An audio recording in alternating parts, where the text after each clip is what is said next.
भ्रष्टाचार और भ्रष्टाचारियों के प्रति सरकार जीरो टॉलरेंस की नीति के तहत काम करेगी। जीडीए में सत्ता और साजिश का खेल, रिटायर्ड अफसर की चालबाजी या सिस्टम की साठगांठ, ना एनओसी ना नियम, फिर भी कारोबार जारी। क्या राजेंद्र त्यागी से डरता है पूरा सिस्टम? उत्तर प्रदेश की योगी सरकार लगातार इस बात का दावा करती है कि प्रदेश को भू माफियाओं से मुक्त कराया जाएगा। जीरो टॉलरेंस की नीति अपनाकर सरकार ये विश्वास दिला रही है कि अवैध निर्माण, जमीनों पर कब्जा और भ्रष्टाचार की कोई भी कोशिश अब बर्दाश्त नहीं की जाएगी। लेकिन अगर आप गाजियाबाद के दूधाहेड़ा, क्रॉसिंग रिपब्लिक जैसे इलाकों में जाकर जमीन पर हकीकत देखेंगे तो तस्वीर बिल्कुल उलट है। यहाँ नियमों की सिर्फ अनदेखी नहीं हो रही, बल्कि नियमों को सरेआम कुचला जा रहा है। और सबसे बड़ा सवाल तब उठता है जब ये सब किसी सामान्य व्यक्ति द्वारा नहीं, बल्कि गाजियाबाद विकास प्राधिकरण के पूर्व कर्मचारी द्वारा ही किया जा रहा है। जी हाँ, नाम है राजेंद्र त्यागी, एक ऐसा शख्स जो कभी खुद जीडीए में पदस्थ था। वो खुद जीडीओ के नियम, नीतियों और प्रक्रियाओं की जानकारी का दुरुपयोग कर रहा है। राजेंद्र त्यागी प्रशासन की आंखों में धूल झोंक कर मनमानी कर रहा है और उसके साथ उसका पूरा परिवार, खासतौर पर राजेंद्र त्यागी का बड़ा भाई भूपेंद्र त्यागी इस कथित भू माफिया नेटवर्क में शामिल है, जो अवैध प्लॉटिंग, गोदाम निर्माण और बिना अनुमति व्यावसायिक गतिविधियां संचालित कर रहे हैं। अब जरा गौर कीजिए ढूंढेड़ा के प्राइमरी स्कूल की जमीन के खसरा संख्या 974 पर, जो कि इंडियन ऑयल पेट्रोल पंप के ठीक पीछे है।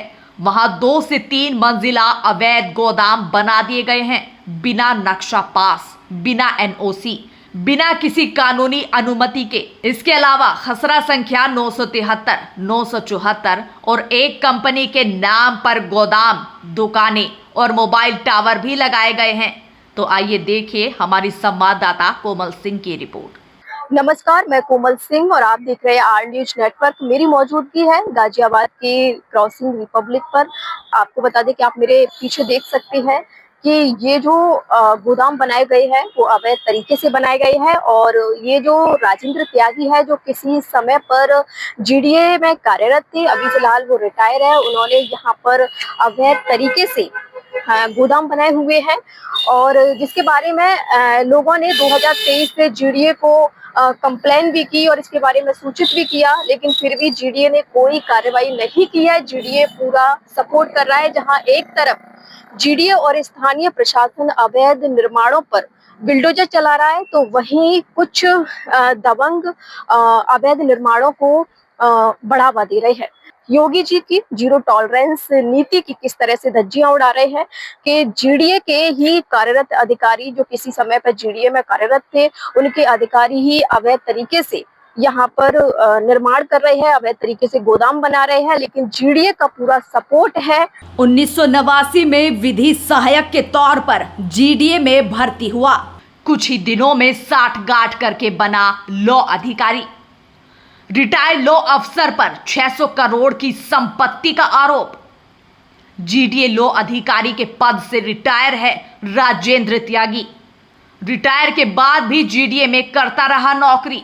इतना ही नहीं, खसरा संख्या 976, 977, 999 सहजयोग मंदिर के सामने 2 ब्लिंकिट के नाम पर भी अवैध गोदाम और दुकानों का संचालन किया गया है। आप तस्वीरों में साफ देख सकते हैं कि ये ब्लिंकिट का गोदाम है, जिसका कोई नक्शा पास नहीं है और धड़ल्ले से ये गोदाम चल रहा है।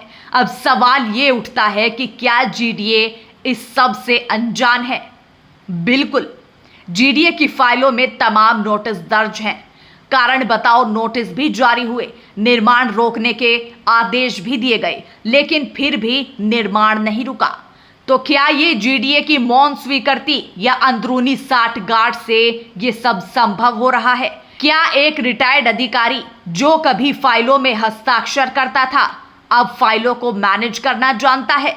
क्या ये पूरी व्यवस्था अवैध निर्माणों के आगे घुटने टेक चुकी है?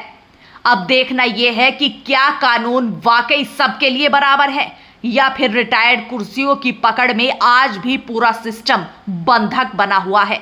शिकायतकर्ता द्वारा तस्वीरें, दस्तावेज और जीडीए नोटिस की कॉपियां प्रशासन को सौंपी गई है। मांग की गई है कि निष्पक्ष जांच कमेटी बनाई जाए, अवैध निर्माणों को तत्काल रोका जाए और दोषियों के खिलाफ कानूनी कार्रवाई हो। लेकिन अब तक कार्रवाई कहां तक पहुंची, इसका जवाब प्रशासन के पास भी नहीं है।